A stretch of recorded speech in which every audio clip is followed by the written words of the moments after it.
like to call to order work session, Belton City Council, regular meeting be impending right after this meeting. Items for review and discussion.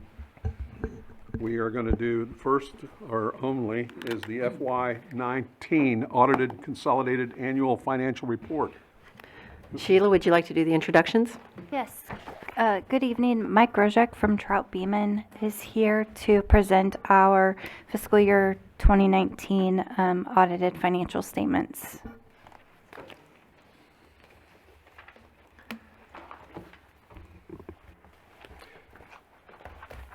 Can everyone hear me? Yes.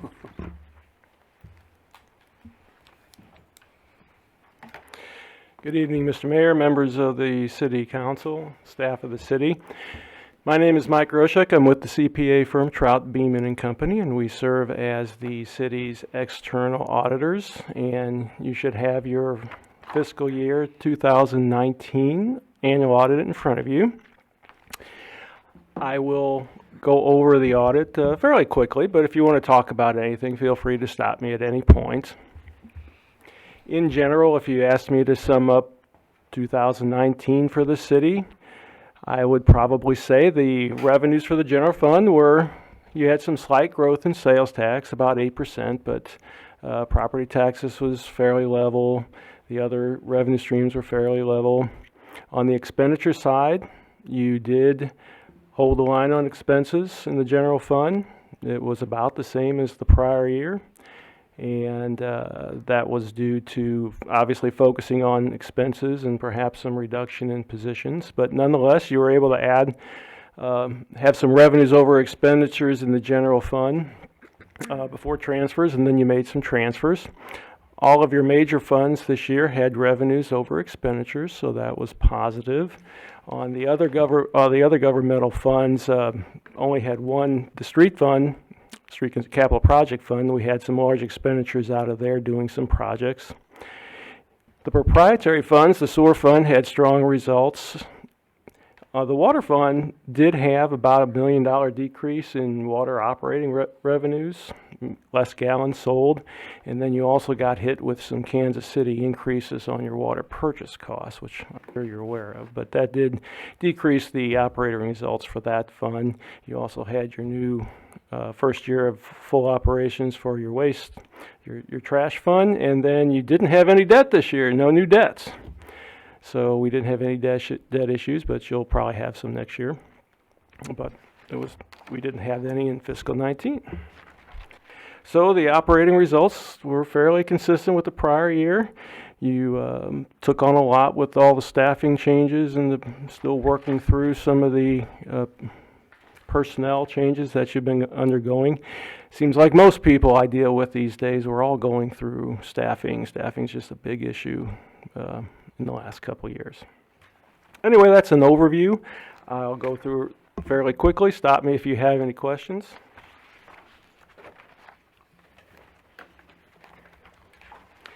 Page 1, financial section is your independent auditor's report. It is a clean opinion, as you've had for many years. After that, you have the management discussion and analysis, which is management's discussion of the financial affairs for 2019. There's some good summaries and some good analysis in there. So if you hadn't had a chance to read that, I'd encourage you to read that. It has some good information.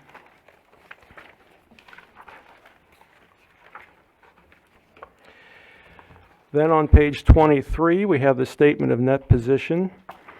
This is the attempt, a governmental attempt, to have a private sector financial statement. It's the consolidated financial affairs of the city. In the commercial world, this would be known as the balance sheet, but this, in the governmental, it's a statement of net position. Cash is about the same as it was in the prior year. Debt's down about $7 million. And assets are up about $5 or $6 million. So fairly consistent results as you have completed some of your projects and put them in service. Page 24 is your statement of net activities.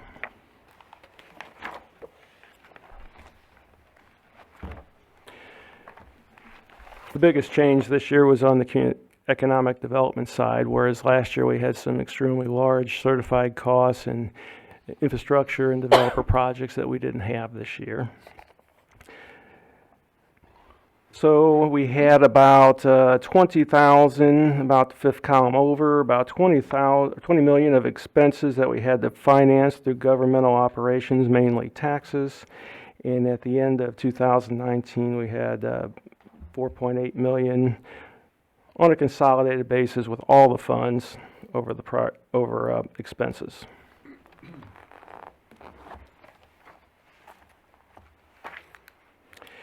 Page 26 and 27 is the governmental funds balance sheet.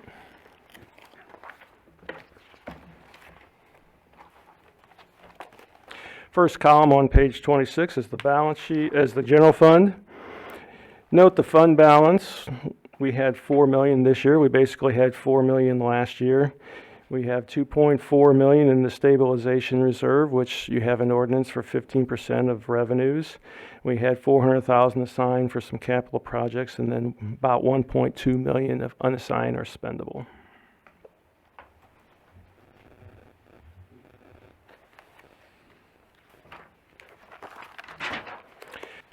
Page 30 and 31 is a statement of revenues expenditures for the governmental funds. These are the major funds for the city. First column, the general fund, 16.1 million in revenues this year. Last year it was about 15.7, so a slight increase. Expenditures last year was 15.9, this year they're 15.8. So again, it's obvious you've been focusing on expenses. Excess of revenues over expenditures before transfers, 322,000. And then after our transfers, mostly to the golf course, we had basically break-even year. Okay, there's a question. How much longer do we have on the golf course? Do we pay? I think I've asked that question 100 times, but I do that every year. Approximately 8 years. So that'd be 8 times what? I think we're going to be actually done in 2027. Okay. Thank you.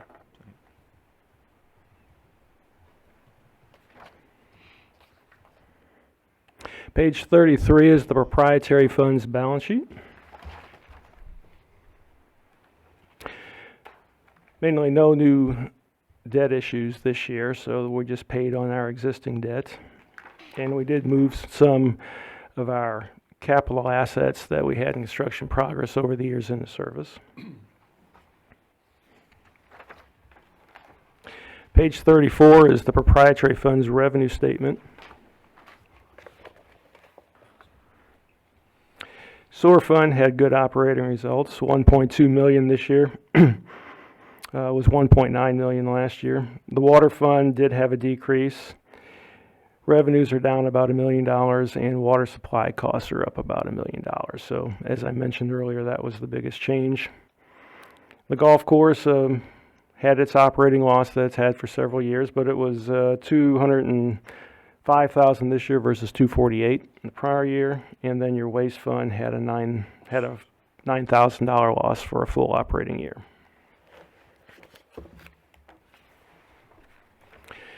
After that, we get into the notes to the statements.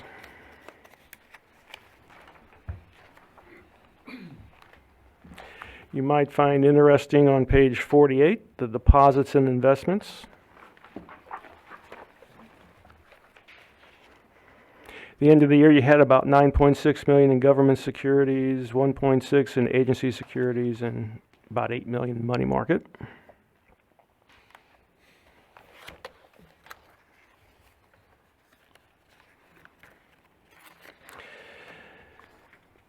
Then on page 51 is your capital assets.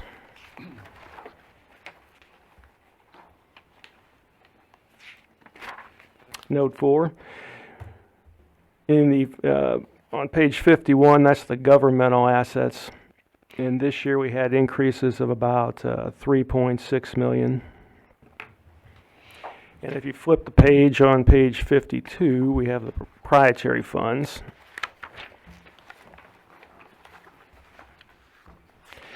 They put in service about 16.7 million, and we transferred about 16.2 from construction in progress. That had been ongoing for a couple years.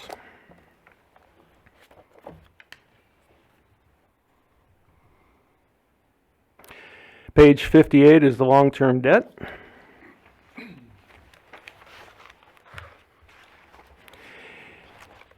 In the addition columns, we have none in long-term debt for the city in 2019. We did have some for OPEB and compensated absences, but none for long-term debt. We simply made payments on our existing debt. 6.8 million in the governmental fund and 1.3 million in the proprietary fund.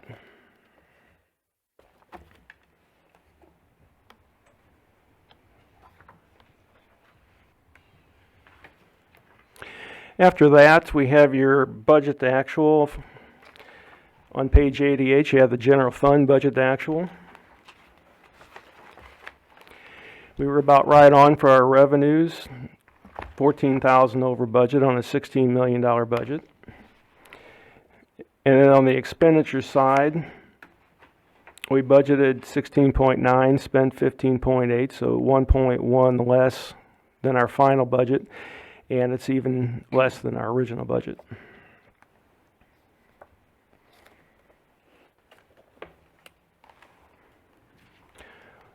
There were no budget issues, and there were no budget issues in any of the funds. All the funds basically spent according to their budget.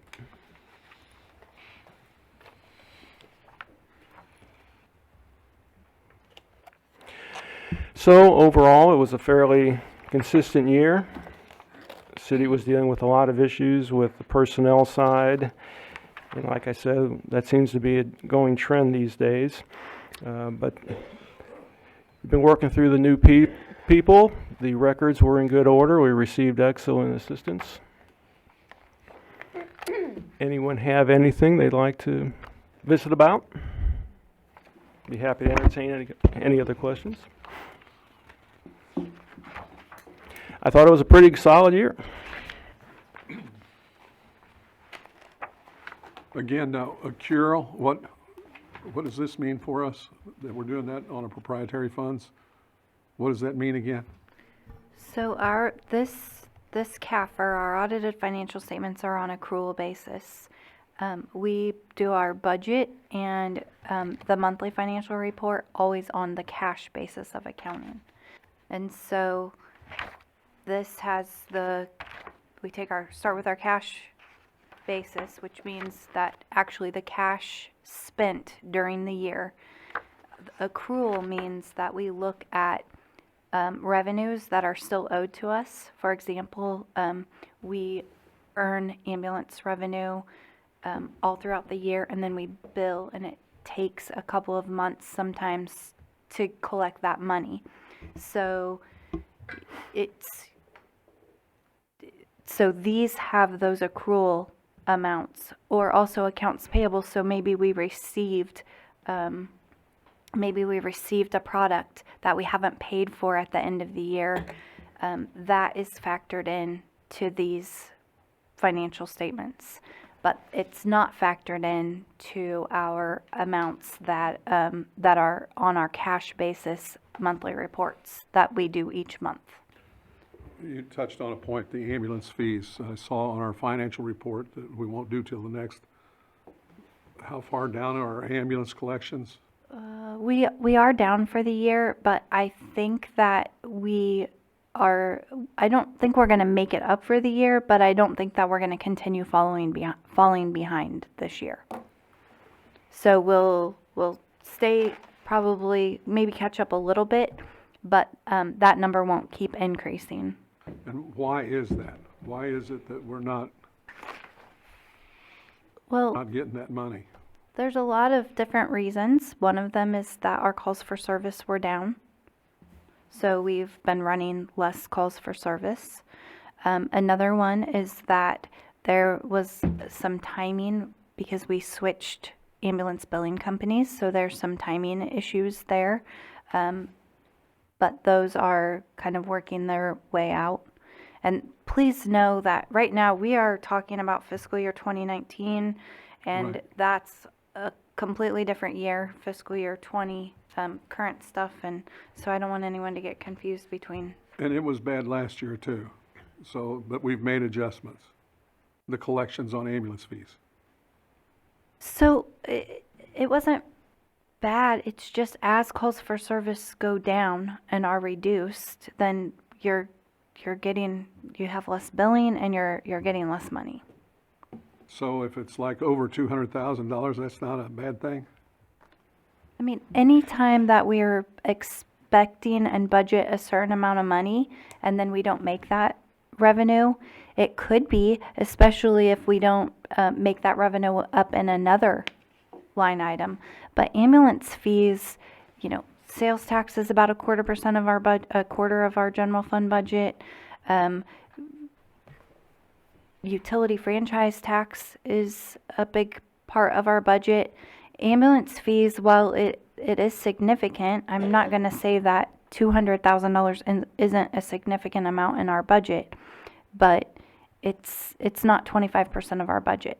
So when we do our new budget, we're going to lower our anticipation for ambulance fees. It depends, because the trend might be that it's going back up. I look at a lot of things when I'm projecting revenues. I look at what's happened historically, and then I also look at how the trend is going. So if I see that maybe we were short a few at the beginning of the year, then I'm going to look at the later months in the year, and if it looks like we're picking up traction and that we're trending farther ahead, then I'm going to change my estimate based on that.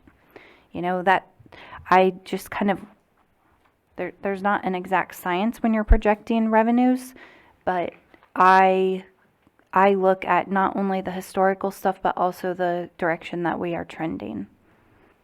Okay, other questions? Sir? I just have a comment. Since we made it a little bit easier for the ambulance bills to be paid, didn't we, through cards or something a couple of years ago? Yes. And haven't we improved on collections on those? Yes. I wanted to bring that up as a positive. You still can't help it if the service is down, but we definitely have improved in the long run. Yes. Thank you. Yeah, might be for you, Chief. Service calls, I know we were sitting right around 6,000 last year, I think for EMT and fire. Can you give us what you're looking at this year? We'll be close. We'll be close to 6,000 again. It's not the calls of service necessarily as a total have went down. It's Okay. just that paying ambulance calls have. So, even if we send an ambulance on a call, sometimes it's to pick somebody up off the floor, or they just need some things checked and they sign a refusal. Well, there is no charge for any of that. And so those kind of things always ebb and flow.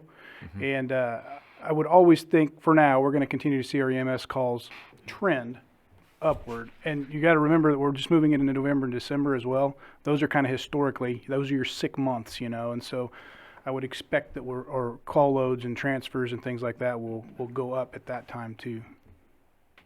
Just traditionally, that's what we're going to look at. Well, Okay. when we do the budget, we can bring back these questions that we have. Sure. We do it. Okay. Mine and yours. Anybody else? Thank you, sir. All right. It's our pleasure to work with the city. Outstanding report. I appreciate it. We appreciate it. Okay. With that, we're going to adjourn the work session. We're going to get rid of these rubber bands. And we're going to call the regular meeting to order. And we're going to have Councilman Finn sub for Councilman Clark. He's going to be a little late. For the Pledge of Allegiance, please. I pledge allegiance to the flag of the United States of America and to the republic for which it stands, one nation, under God, indivisible, with liberty and justice for all.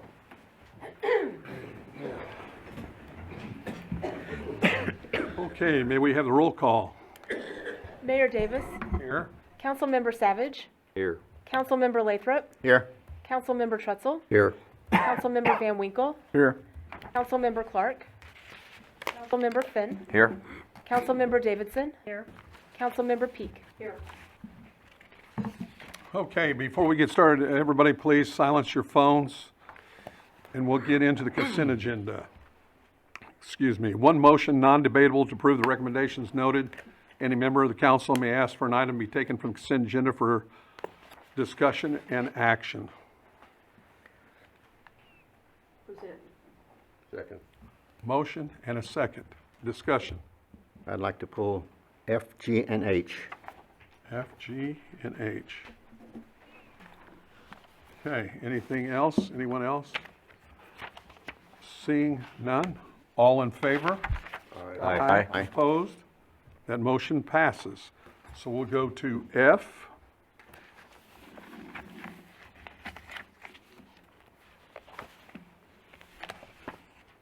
Okay. Looking for it here. We'll come down.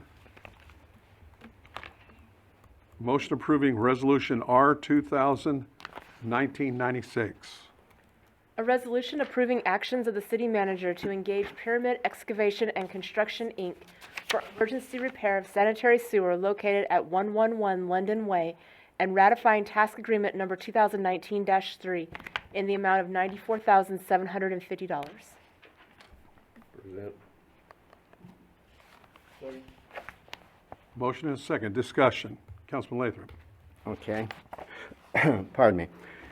I had a little bit of problem with this one because we've got different items, and each one of them has a lump sum price. We'll take it by each.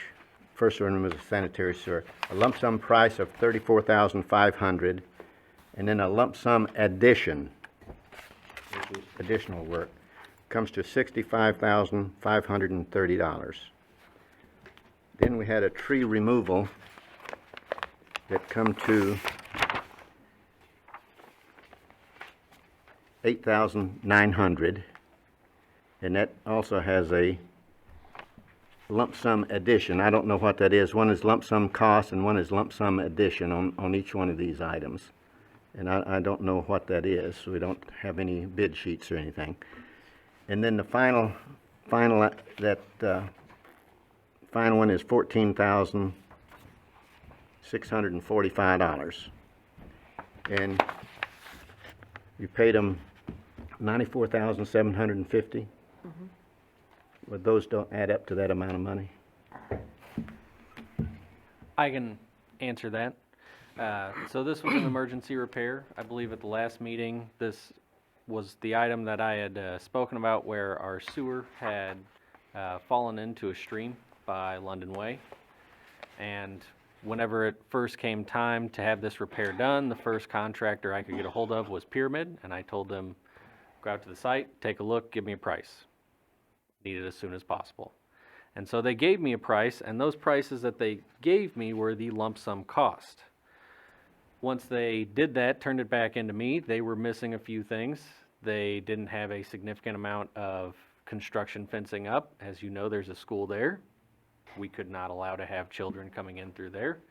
There's also not a good way to access, so they were going to have to come off of 58 Highway, so that changed the items that they listed. So you'll see the additional work items per discussion. You'll see additional items in there, and that's what added that additional price. And so they responded very quickly and gave us a cost, but once I was able to meet them on site, I had additional items that had to be added to make sure that the work was completed properly.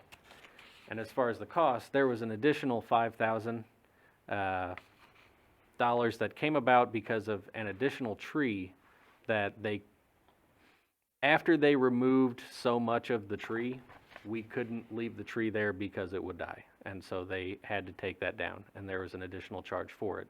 It was a very large locust tree, and so their contractor ended up charging more than what the tree removal bid was for that, since it wasn't originally planned to be taken down. In all reality, they tried to work as hard as possible to go around that tree because it was a healthy locust tree that was full of thorns, so they were trying to not have to take it down, and ultimately they ended up having to do it, and it was all removed accordingly. Well, they had a tree removal here and haul off and cleaning site, and that all come to $8,900. But they had a separate cost for that. And then, but what I'm getting at, those, I didn't know addition, I mean, they have a cost and then they have an addition.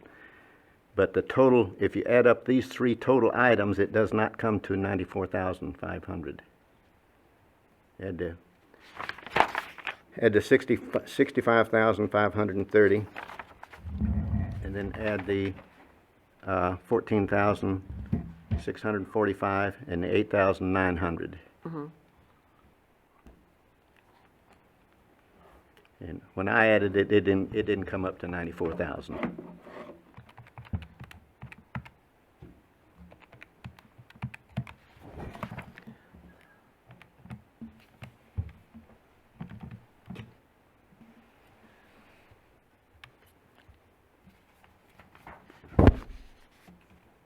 Sorry about that, Mayor.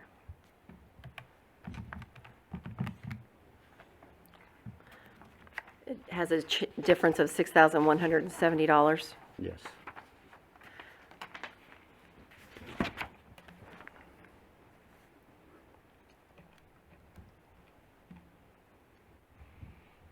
I don't know if it was the cost of the additional tree, and then there's the additional $495 as well, but I didn't include, so. So we'd have the additional $495 and then an additional $5,675 for the cedar tree or Locust locust tree. tree removal. Okay. And so what'd that come to?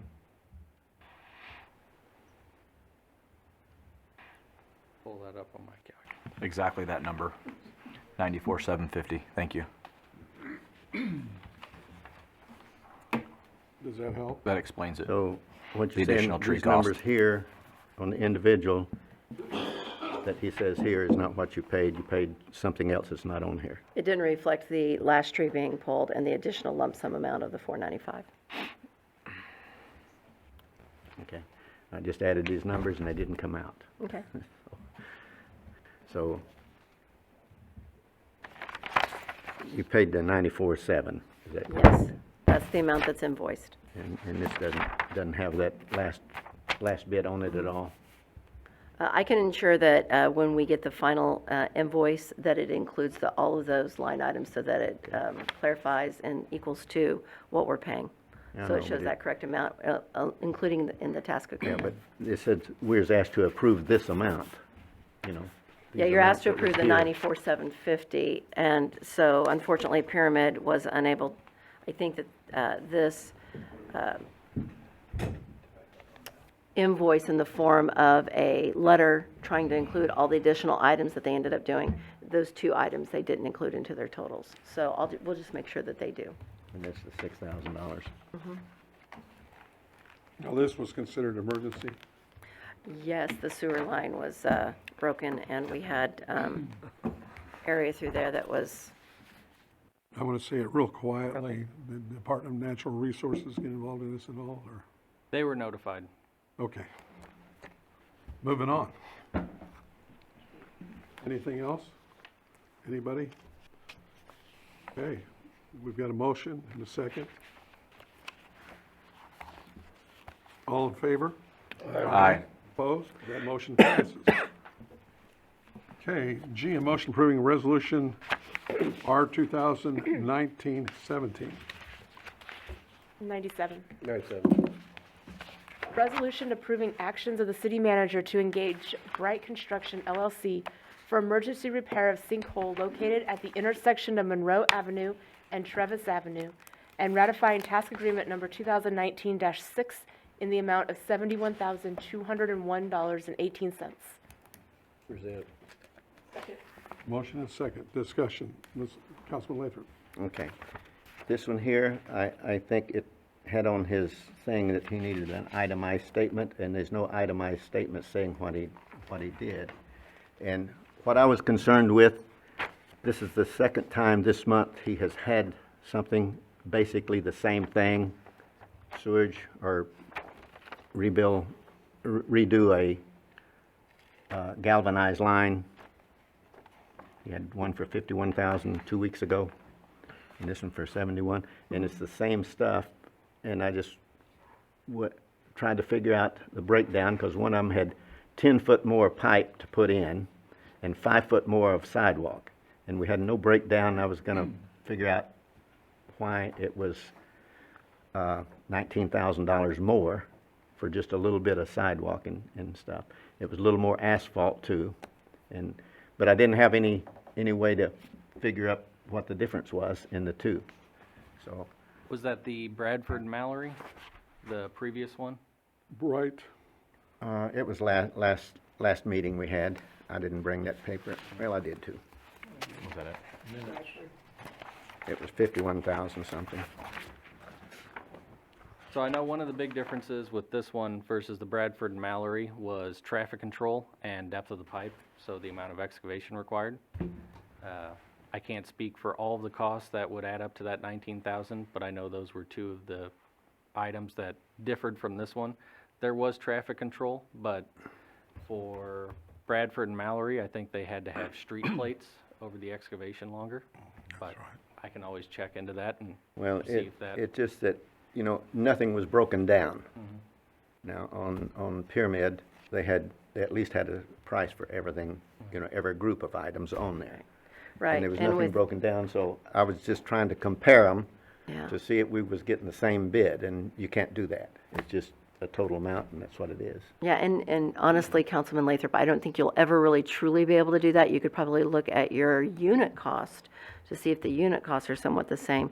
But when your terrain is different and the project is different and, you know, the location of it, depending upon, as Michael stated, the location and what you're having to do for traffic control and then the length of time that it takes to do those repairs, I don't think these projects are really apples to apples. They're similar, of Well, course. he and- had some traffic control in there, I seen that. Right.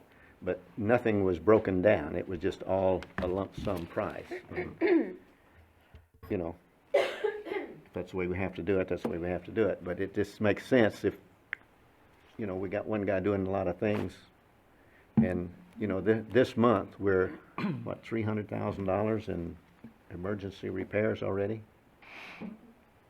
A little over, so, you know, it's starting to, you know, and I know everything is getting old and we need it repaired, but Yeah, goes to the age of I our like, infrastructure, I yes.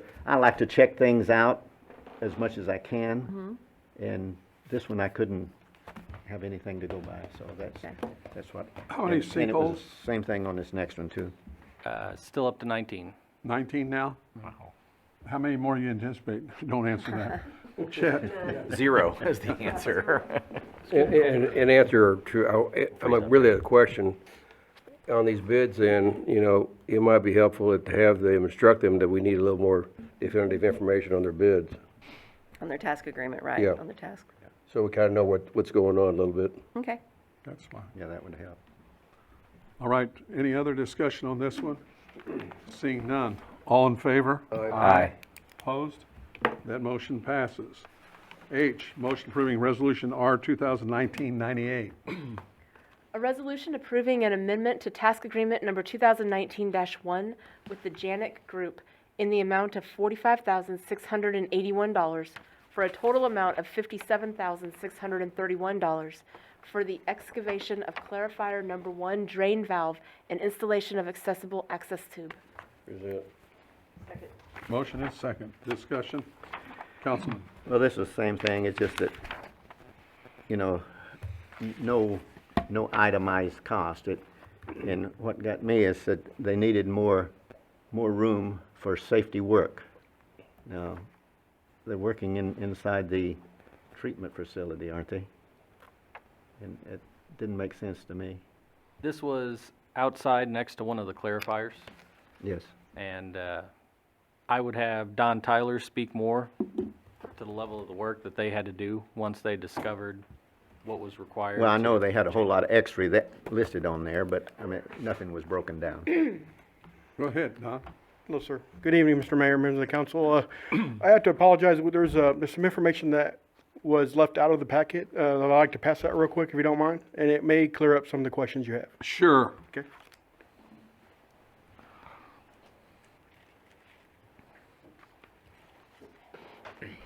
Could we get that 10 minutes ago, please? Of course. Just giving you a hard time, Don. Thank you.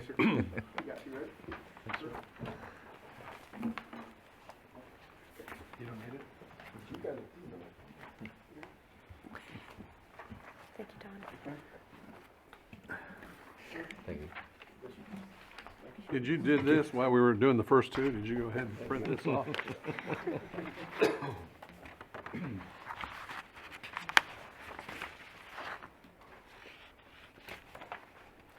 No, actually, I felt bad because it was left out, but again, I wanted to give it to you so you can make the best decision possible.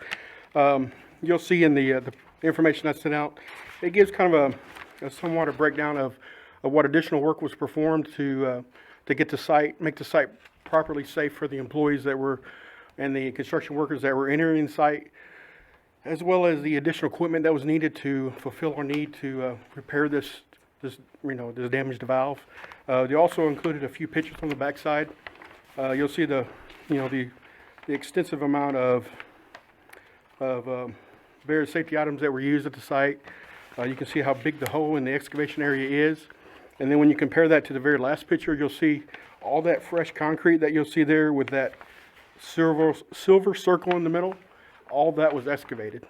So that's how big that this, it started off as 5-6 foot around circle, and it turned about to be like a 25 by 25 square when we got done. But I'll also work with Michael as well for the breakdown next time for the materials and time and equipment, and hopefully that will help everyone as well next time.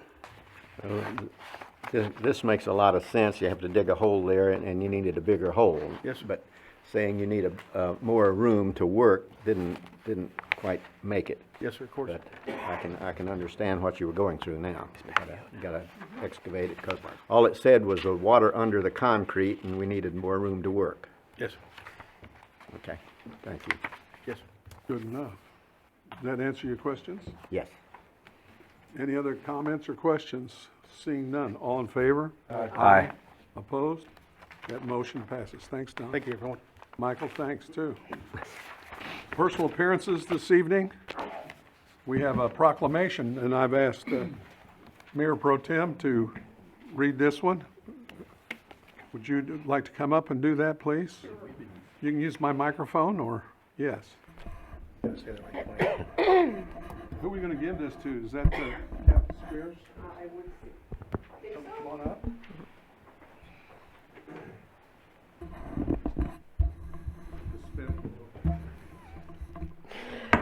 Okay. Whereas alcohol and drug abuse in this nation has reached epidemic stages, and whereas the Belton City Council values the health and safety of all of our citizens, and whereas it is imperative that visible, unified prevention education efforts by community members be launched to eliminate the demand for drugs, and whereas it is the goal of the Red Ribbon Week to involve families, schools, businesses, churches, law enforcement agencies, and service organizations in all aspects of this campaign to help establish an atmosphere that supports awareness, education, and ongoing initiatives to prevent illegal drug use. And whereas the National Red Ribbon Campaign offers citizens the opportunity to demonstrate their commitment to drug-free lifestyles, both illegal drugs and the illegal use of legal drugs. And whereas Belton Cares, a community-based drug and alcohol awareness organization, is partnering with the Belton Police Department and the Belton School District to sponsor Red Ribbon Week locally. And whereas National Red Ribbon Week will be celebrated across America October 23rd through 31st, 2019, with educational activities and the displaying of red ribbons throughout the community. Signed, J.W. Davis. Get a picture.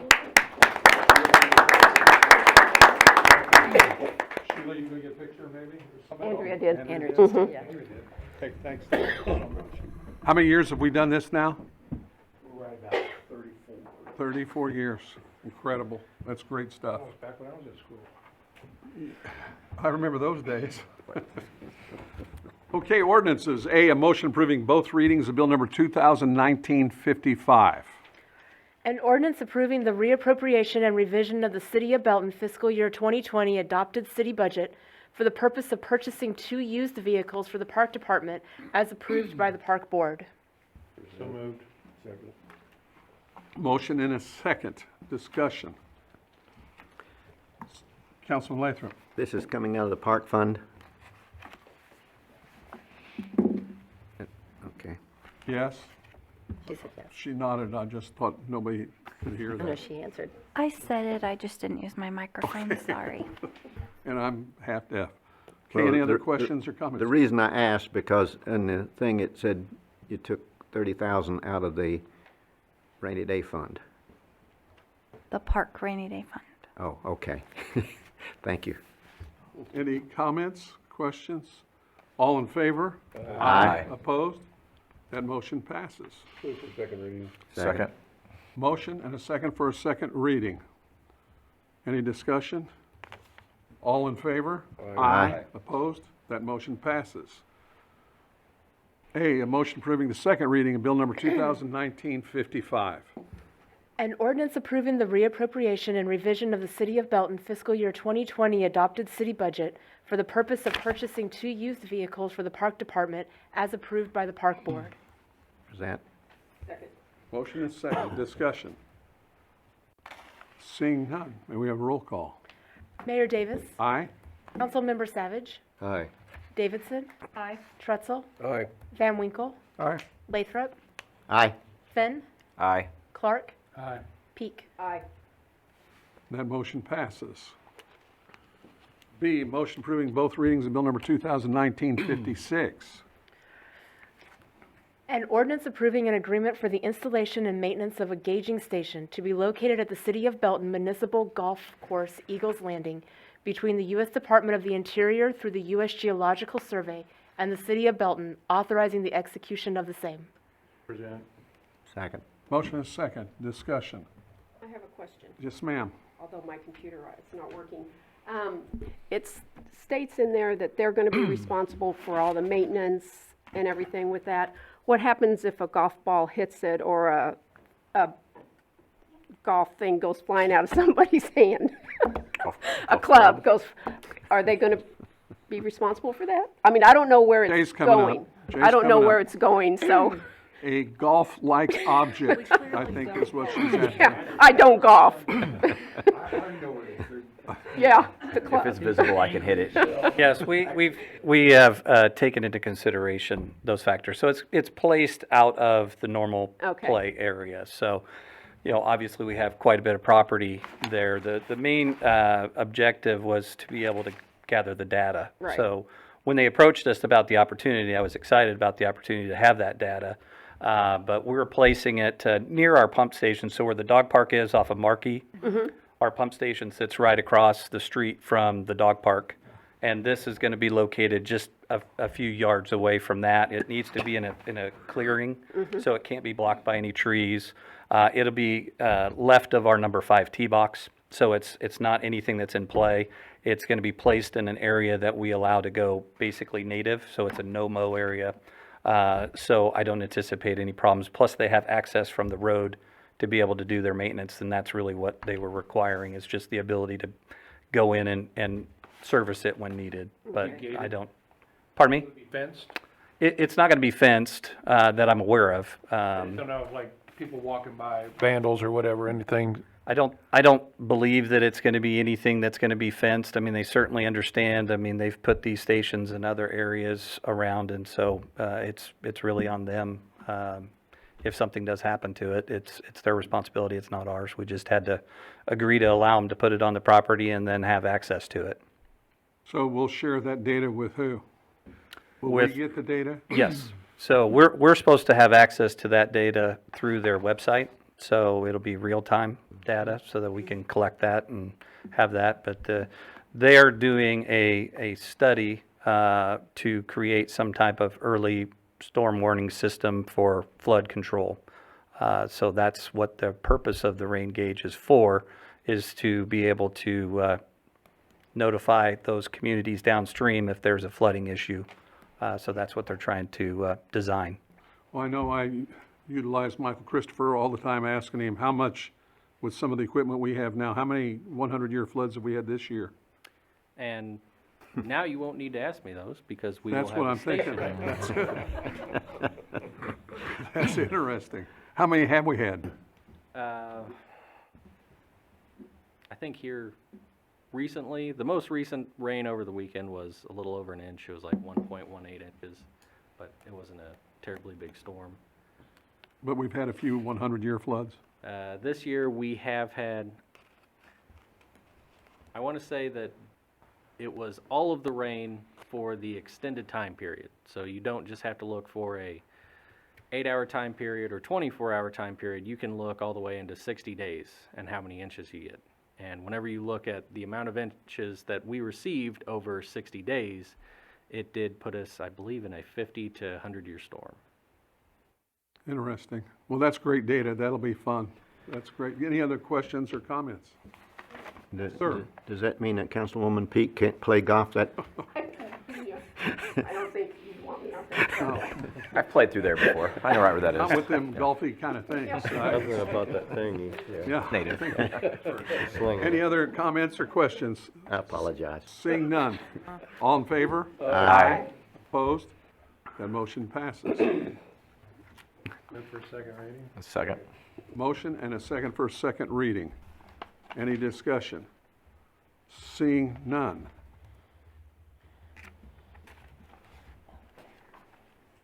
All in favor? Aye. Opposed? That motion passes. B, motion approving second reading, bill number 2019-56.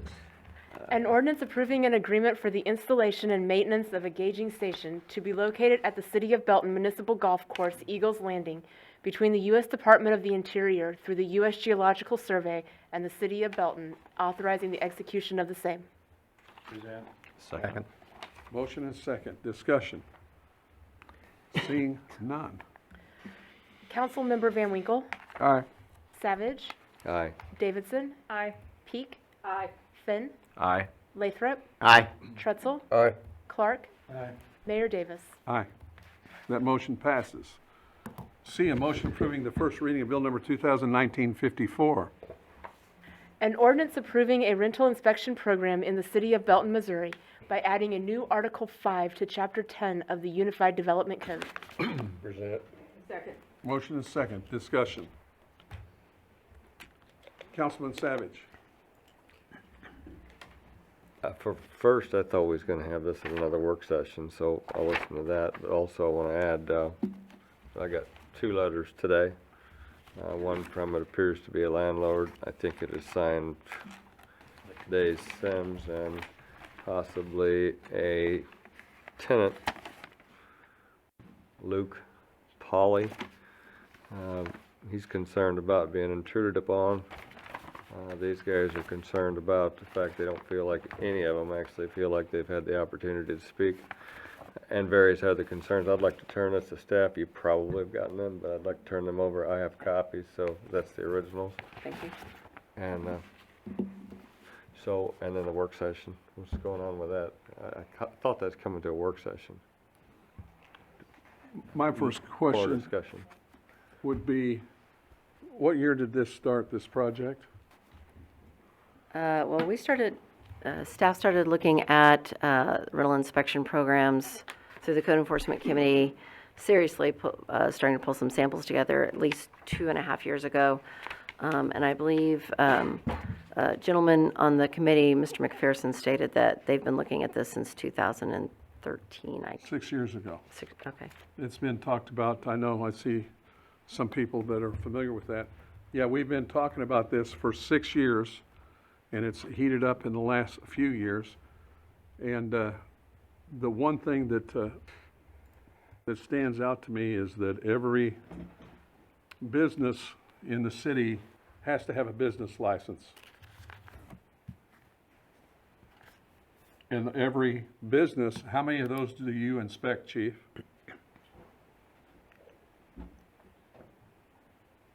We attempt to inspect 100%, but we generally make somewhere around 90%. Okay. And so the point that I'm making is rental property is a business license holder. Yes. I'd like to speak to that, at least that I understand that it is. However, your other businesses that you're speaking of that's being inspected is not intruding on someone's personal living. You got people living there, it's their home. You're coming into their home.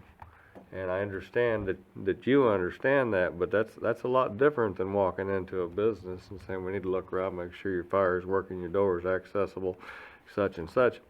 You're walking into someone's got their television, all their personal belongings. It's a personal intrusion. It's different.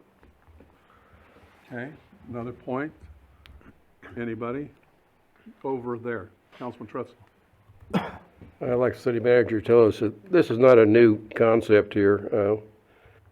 What other cities around here have this type of ordinance? I think I got this somewhere. You have it? Yes, in the state of Missouri, I asked staff to look at the three-county area on the Missouri side, which would be Cass, Jackson, and Clay counties. Excelsior Springs, Gladstone, Grandview, Independence, Kansas City, Lee Summit, Liberty, North Kansas City, and St. Joseph. Are there any other people looking? Yeah. Without naming names? Well, yeah, I know that Raymore to the east of us is looking at a program as well, and I've spoken with Harrisonville as well, so I know that other cities here in Cass County are looking at it. And Councilman Savage, to answer your question, when I talked to Mayor Davis about direction to put this on, and that was part of the clarifications at the last meeting, to take this forward, knowing that there would still be discussion. That's why it was placed as an ordinance for read, knowing that discussion would be able to occur without another work session. But definitely at the call of the council, if you'd like to have another work session, we're happy to add it on.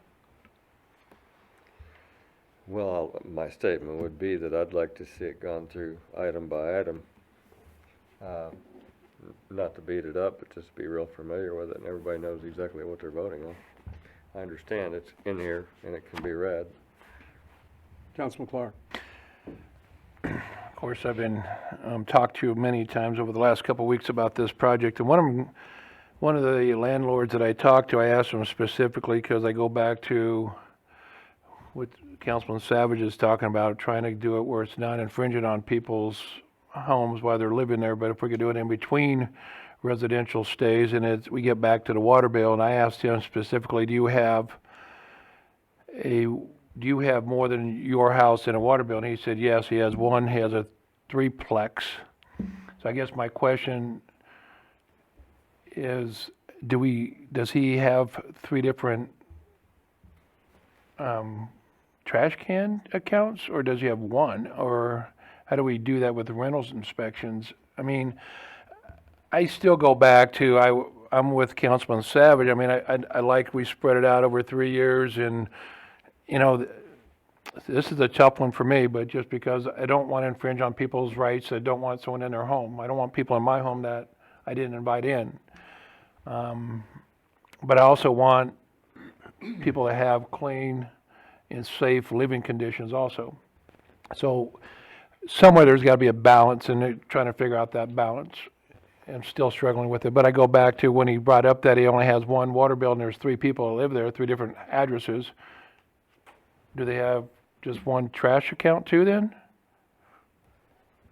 Typically, there would be separate trash accounts by address.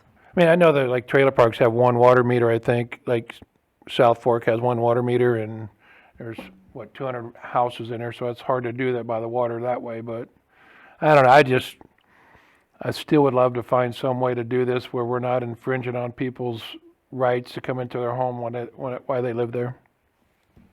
How do you feel about them coming in and inspecting your business? Well, now that I have fire extinguishers, I'm fine, but I don't, we do pay, someone says that we don't pay, but I do pay $70 every year to the city of Belton for a permit. So I am paying something to the city, and that's part of the process, I think, is them coming in and inspecting my business. But business license, I think, is $70 a year. Yeah. So, I mean, someone said that the fire department does it for free, and I'm like, well, I do pay a business license, and my renter next to me pays a business license. We both get inspected. Oh, I got Councilman Finn, then I'll come back to Councilman later. I understand the whole piece about infringing on someone's privacy. I totally get that. As far as selling real estate, when you're selling a piece of property, that has a tenant that occupies the property, we allow extra time for that, that viewing of the property by a potential buyer to happen. A lot of times, if it was just a personal house, like my own house, the time frame would be very, very short, maybe an hour or two, someone could be there. When you're dealing with a renter, at times it'll be 24, sometimes 48 hours before somebody could possibly even show up. So to say all that would be having ample time and notification. Someone wouldn't just be popping in there willy-nilly. They would know and expect something to happen, and they would be notified of what was going to be looked at before anybody would arrive. So they would know what the expectations clearly were when that happened. I too received those letters, Councilman Savage, and I can send those over too. You can put that with the file. I did a little bit of research too. The owner of that property is also the tenant that lives in one of the properties. It's the same group essentially that sent the letter, and I can appreciate the concern for that because they do own multiple properties. So I can see how that would be a challenge for them, that they don't want to infringe on their tenants and essentially lose them, and they could go rent somewhere else in another city. So we do have to find a happy medium here, and I think having some real clear expectations and a timeline of what it would look like before someone would arrive, and then when they would be there. Would it be, every 3 years? When the tenant turns over, what it looks like. So I think clarity on the expectations is going to be really important. All right, was Councilman Lathrop next? Well, I think on a tenant that has one house for rent, he has to have that. If you just happen to have another house you're renting out, you still got to buy a license, have it inspected. And, we're saying that anybody that rents is bad news. There's a lot of households that people own that are in just as bad a shape as some of these apartments. So, we're letting them go by it only inspected when they sell it. Single houses. I think we should do the same here. When it turns over, inspect it just like you do a single family home. So, it doesn't make sense to pick out this part of it and say you're going to get inspected because somebody else owns your property. Now, basically, a lot of them, the bank still owns most of it that are making payments on. And, it's been several years working on this, but this reminds me of the same thing we did on trash service. We had 5 years to get it done, and we waited till the last minute that didn't have time to put it out for a vote. So, it could be the same thing. It ended up costing us a bunch of money. Anyway, that's my thoughts on it. Okay, personal homes don't have a business license, so you know that. Yes. Okay, Councilman Savage, you were next. The time allowing that's still put upon the landlord and the inspector, and, this is throwing a lot of expectations. Even if you give notice, is the city going to give that notice? Councilman Penn, you was talking about a way to extend things out. That's throwing all this load is being thrown on to the owner of that property to manipulate this and try to hold the renter and what have you. There's lots of suggestions, and none of them seem to work. Would it be possible to have a sign off of that resident if he don't want you in there? If he doesn't want the inspector in there, can he sign a sheet saying, I am good, send this to the city? Would that be an option that would satisfy? We're already getting the $70 business license. That's generating the cash, which my understanding was I believe that we needed more help for codes enforcement. But this stepping into this inspection thing is, it's not working well for me. And I'm seeing ideas, including I just threw one out there, but none of them seem to be exactly working. It needs more work. One point I want to bring up is several apartment landlords don't have business licenses too. They're unknown. Well, again, there we go. That might even be a good explanation. You know, everyone that I know that's legitimate has already signed up and paid that license fee. Anyone that's not, you may be dealing with this inspection thing. It's gonna be nothing less than a battle that won't work. That's why we need to make it right or don't do it. Okay, next. I just- Councilman Clark. I just had a comment. I mean, I just, me personally, I think, I mean, Council Lathrop over there said something about we're trying to make, I don't want to make people feel like they're renters or some different than who they are. Great people rent. Great people own rental units. But they also, almost every ordinance and law that we have passed in this city for the last 100 years is because of 6 to 8% of the population is why we're doing it. I mean, there's a lot of ordinances that we pass on businesses up and down North Scott because of code violations or something we want to see changed or make it look better. So me personally, I think we need to have something in place. I just want to see it where, and I'm with Councilman Savage, I don't know how we can figure this out where it doesn't infringe on the people's rights, and if we can do it in between as a unit is being open and go in and make sure it's clean for the next tenant, I think I would wholeheartedly support that. And, you know, if it's every 6 months, I don't care. You know, if somebody is over there who is a bad landlord and he loses or she loses someone every 6 months, have them have an inspection every 6 months. Again, I don't care. But if it's every 7 years because he or she's a great landlord and they got great tenants that stay there for 7 to 10 years, they shouldn't be infringed upon, as long as everybody's happy. Well, this isn't about money with business license. I want to get that point in, but, or inspection of older homes at all. We're not into that. But codes take care of a lot of those things, but also the bottom line is safety. And we have a lot of people that are living in unsafe, unsanitary, terrible living. And what we're saying is, it's okay. Let's just, maybe we'll catch it sometime. Maybe we'll find out, maybe through it. Yes, Councilman Trutzel. Councilman Clark brought up an interesting question. You know, I'm not so sure. I know when I had rentals, I didn't have anybody that would stay there forever and ever.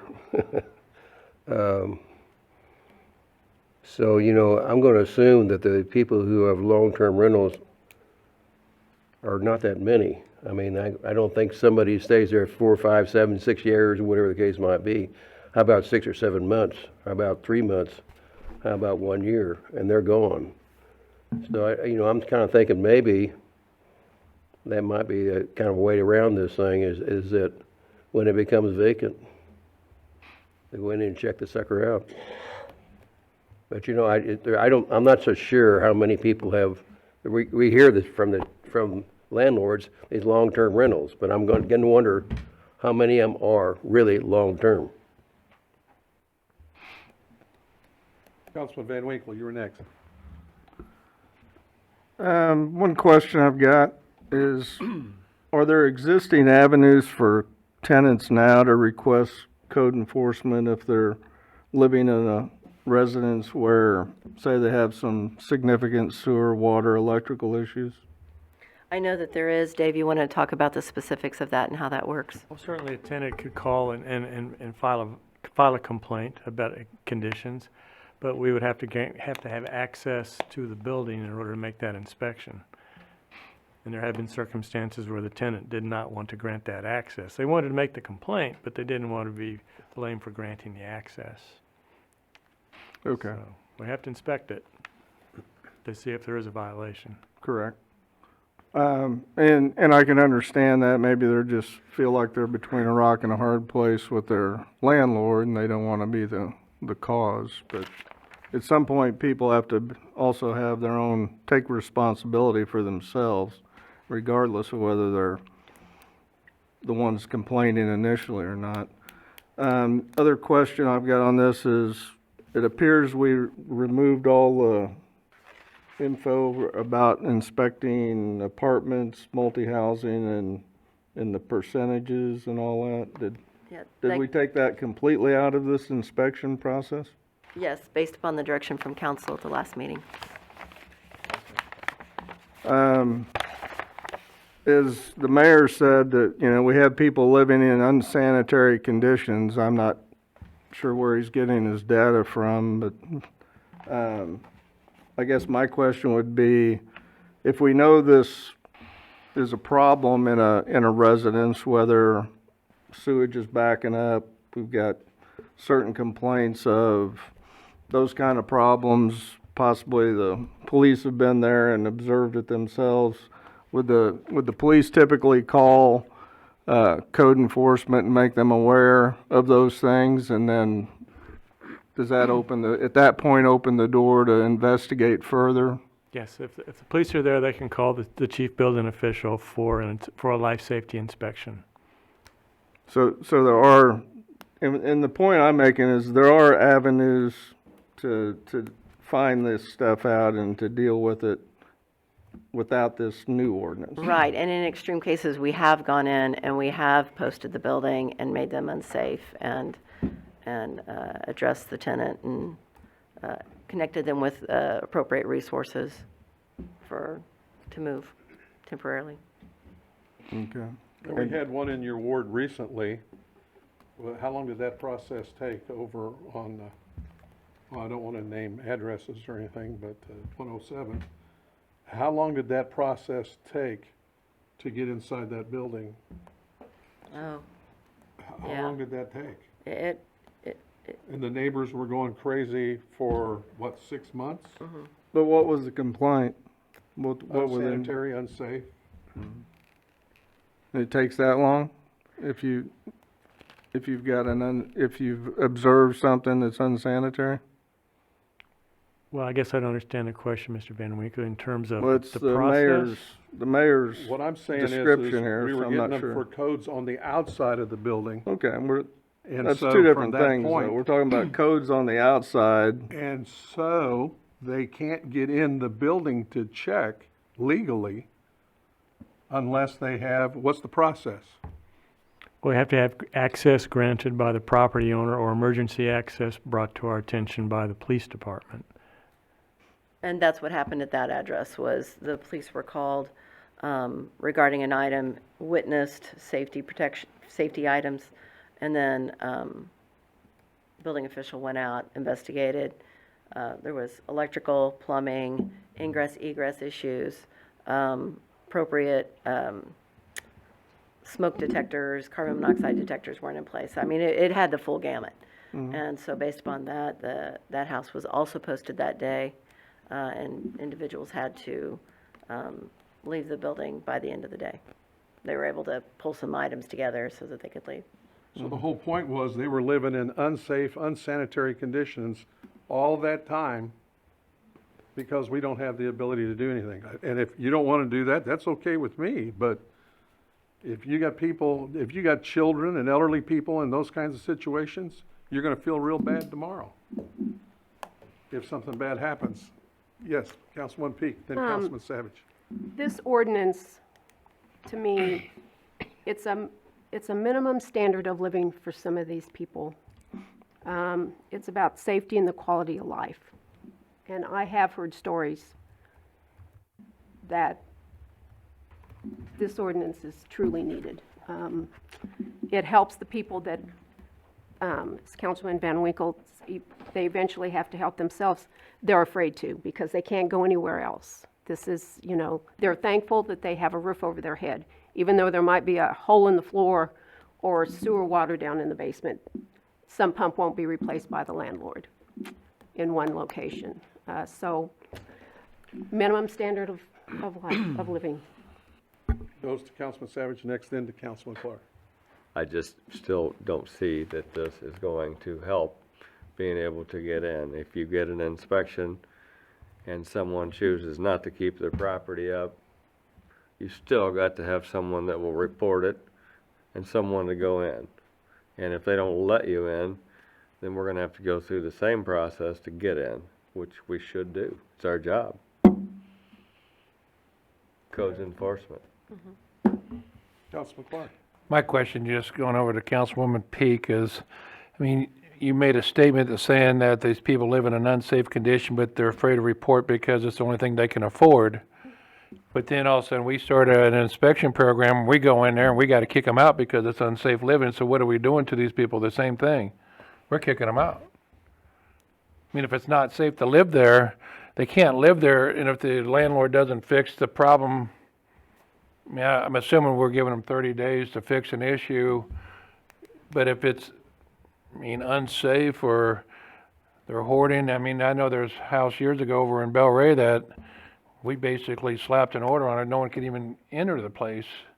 So I don't know how we're actually helping people if they don't want to help themselves, is what I'm saying. I mean, Councilman Van Winkle brought it up, I mean, sometimes we're in the 21st century, people gotta take the initiative and help themselves. If the landlord's not doing the right thing, but kicking them out, I mean, if we gotta kick them out, we're still doing the same thing that they're afraid of. Well, maybe the landlord would decide to do something then, to fix up their property so that people can live there and have a decent quality of life. I You know- expect them to do that personally. And and I know when they've had to do, post a building, they call Red Cross. They do bring people in to try to help them. So there are avenues, but to think that someone is living, it just, I don't know. Councilwoman Davidson. Well, it really gives people a path toward remediation without them being the whistleblowers and being, you know, the brunt of that. Next. Who's over, anybody over? Again, it's a volatile issue. I'm a constitutional person too. I will say, living in the area for 35 years, we have a problem that we need to clean up our city. We've got to pick it up. I'm not saying it's a perfect recipe or prescription, but I think doing nothing is not an option. And I've seen staff work diligently, and I've got on staff of, why haven't we shut this house down by now? And they can't because of legal procedures. In your manufactured home park, Councilman Savage, are your mobile homes going to be inspected if this passes? There's two things to say there. It's manufactured housing. I did say that, didn't I? And, no, you didn't. And, that is required that you own the property. No, he said, mobile homes. He said manufactured home. Manufactured. So, there's no rental out there, and I don't know why we're talking about me personally, but you brought it in here, so we'll talk. I'm okay with that. Yeah. You must own your home to live there. We have certainly structural and structured standards that we expect to be lived by, and they expect us to enforce. It's a whole different ballgame, not even close to related to something that would be inspected.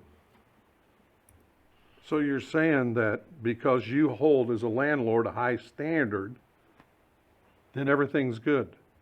That's exactly right, and that's not the only property, since you brought it up, that I own, and I hold a standard also in that.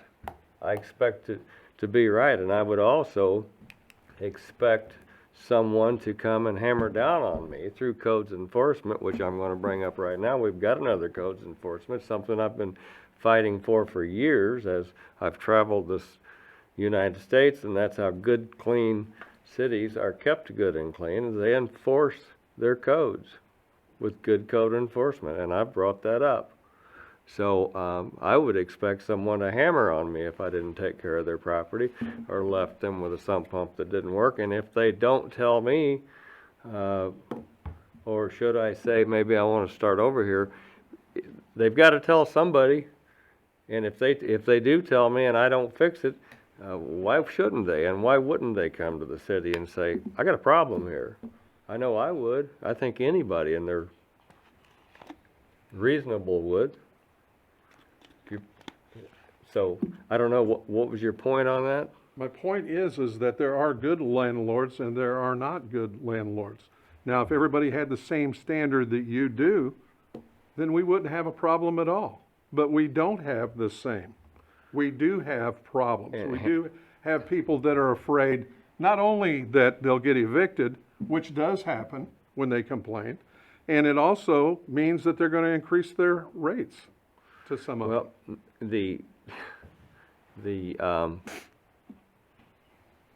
the evicted, if they complain, they best just go ahead and move on anyway. That's the time when, as Councilman Clark says, let's go in and let's do our job with the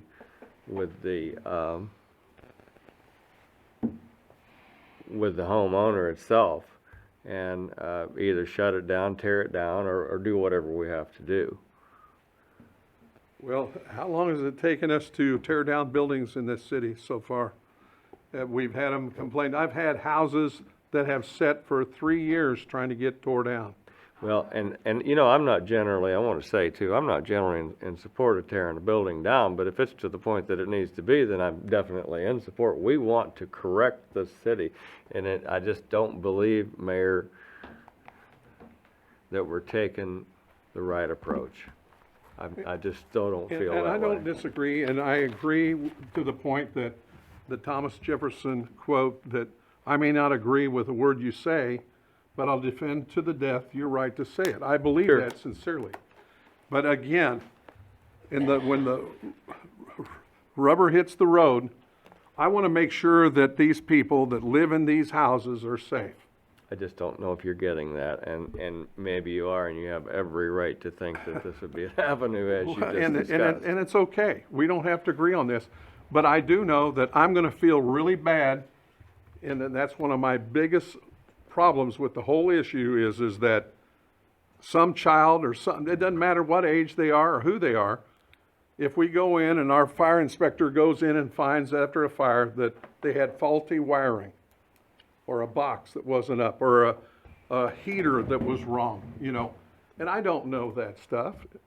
You know that stuff, but I don't know that. But all I know is that I know people that are afraid to sleep at night. I know people that sleep in houses with coats on because they don't have any heat. You were going to say something. Call for the vote.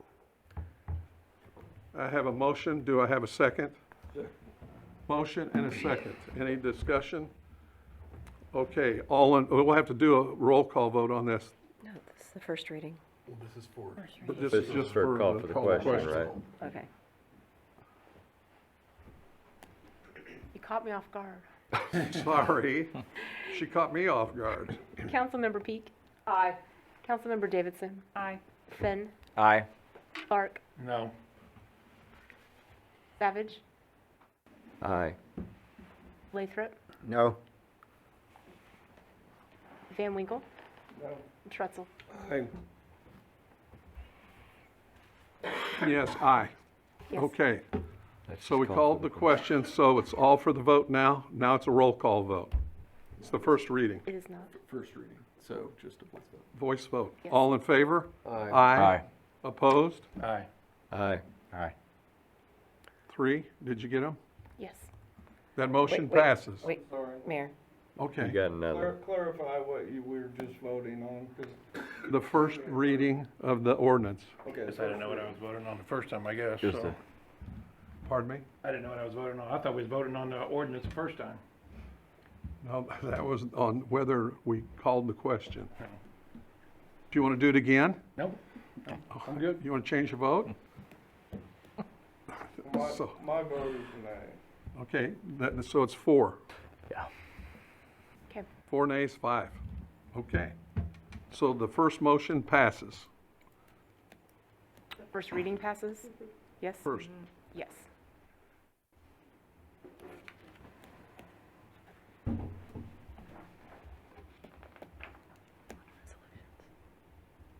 Okay. So we're going to come back to this at a later date. Resolutions, City Council Liaison Reports.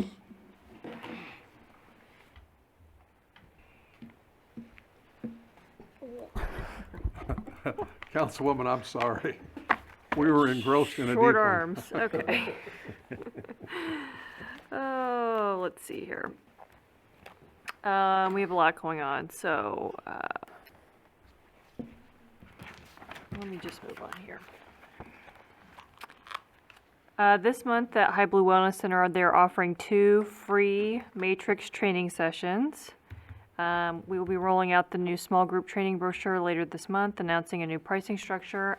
Staff and patrons are equally excited about the new Matrix and being part of its first of its kind in the KC metro area.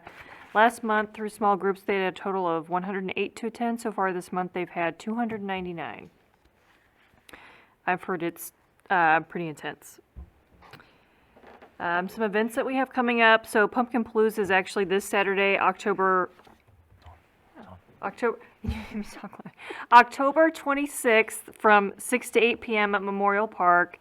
There are just a few more vendor spots available. So if anybody has a trunk or treat that they'd like to donate and hand out candy, Melissa at the Parks and Rec would love to have you. Let's see here. They're also going to have hay rides there. The Veterans Day Parade is coming up. They've teamed up with Downtown Main Street Merchants for the parade. It's set for Saturday, November 9th at 10 a.m. There's also a craft show coming up on Saturday, November 23rd from 9 a.m. to 3 p.m. at High Blue. There will be free admission, free hot chocolate, and free popcorn with lots of great shopping opportunities from local vendors. Do you want to talk about Mayor's Christmas tree lighting? Sure, I'm glad you didn't take it off my list. Well, hold on before you get there. So, Memorial Station, they've received great reviews on the colorful fountain. I don't know if anybody's seen this recently. Right now, I guess it's pink for Breast Cancer Awareness Month. But so the colors can be changed to match wedding colors, and I think that they said that there were like 50 color options for the fountain. Yeah, pretty crazy. So they can color coordinate the fountain for your special event there. And then they've also submitted for a Walmart Foundation grant for Markey Park ball field improvement. So they're waiting to hear if those funds will be made available. In terms of maintenance updates, the fountain is up and running at Memorial Park. They've repainted the ADA parking at Markey and put up signs. They've been power washing and sealing. The new parking lot out at High Blue Wellness looks awesome. And they've also been working with a couple of groups to kind of beautify special areas around the city. So I'll let you talk about Mayor's Christmas tree lighting. Golly. Is that all? Wow. Okay, I'll start with the Mayor's Christmas tree. We're in the process. City Clerk Andrea's been collecting money, and we're doing really well. We're on the verge of, with all the pledges too. When are you going to get your check in? Anyway, you got to know that, where does all this money go to, Andrea? Again, what was our check last year to? It goes to Operation Santa with Belton Welfare Association. Right. And how much was that check last year? Our check last year to them was $10,000. $10,000. And then, of course, there was all the canned goods and the things that were donated.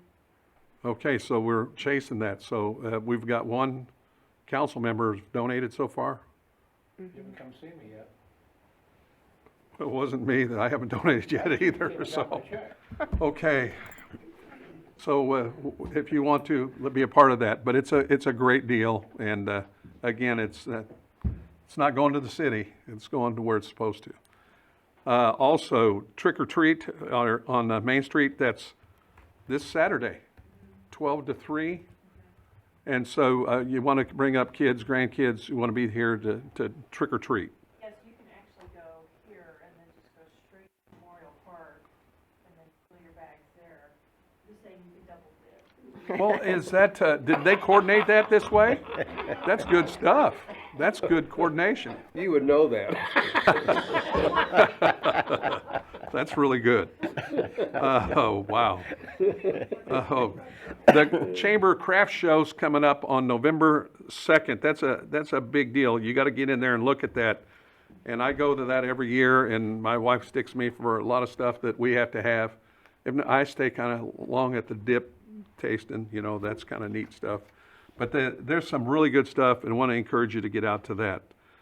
And then, of course, I did say that the Mayor's Christmas tree is at Memorial Park. And on to City Manager's report. Yes, thank you, Mayor. I have two items tonight to, on the same day as the Belton Chamber Craft Show on November 2nd is also the second City Adopt a Stream cleanup. People will be meeting at the northwest corner of the Menards parking lot at 8:30 that morning. Members of the Rotary, of the Bellray Rotary, will be there to help clean up streams as well. And so we invite all other organizations, church groups, Boy Scouts and Girl Scouts and Campfire Organization to come and join us and help clean up our streams in Belton. So I recommend coming and helping clean up the streams first. It starts at 8:30, and we'll have donuts there, and then you can go to the craft show afterwards. That's my plan. And then also on Sunday, November 3rd, is daylight savings time. And that's all I have. Okay, and you've got the schedule on your agendas for our meetings. Work session, 11:12, okay. We've got all that. Other business. Who's got other business? Councilman Clark. Basic question, I don't know if Captain Spears can answer it, but I noticed, I think it was this past week, the fire department had 2 new employees, and I was just wanting to know if there's an update on where we are with the number of new police officers with our tax dollars that we got this year. We've hired Microphone. 2. We've hired 2 in the last week and a half, 2 new ones. So the last one that we've hired, we're waiting for just a physical they took today, actually. So I should have that report in the morning. Were, Captain, was either one of them a veteran? I'm not for sure. I believe one is.